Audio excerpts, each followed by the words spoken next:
Presentation તો ready છે ને ઉત્સવ? હા સર, તમે જોજો, આ વખતે આપણી કંપનીને જ ઓર્ડર મળશે. મસ્ત પ્રેઝન્ટેશન બન્યું છે. હવે ખાલી લેપટોપમાં અપલોડ કરી લઉં ને એટલી વાર.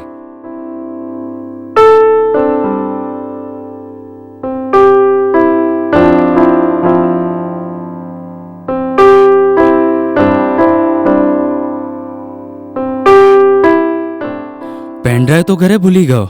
હવે લેવા પણ કેવી રીતે જવું? અરે રે, ઘર તો 10 કિલોમીટર દૂર છે. કોઈ વાંધો નહીં. સેન્ડ મી 6 એપ છે ને? Very nice presentation. આ ઓર્ડર તમારી કંપનીને જ આપું છું. રાજકોટવાસીઓ, ચિંતા કરવાની જરૂર નથી, કારણ કે ભૂલાઈ ગયેલી વસ્તુ હોય કે હોય કોઈ પણ નાની આઈટમ તમારા પાસેથી લઈ જશે અને સામેવાળાના ઘરે કે ઓફિસે પહોંચાડશે સેન્ડ મી 6 એપ ચપટીમાં.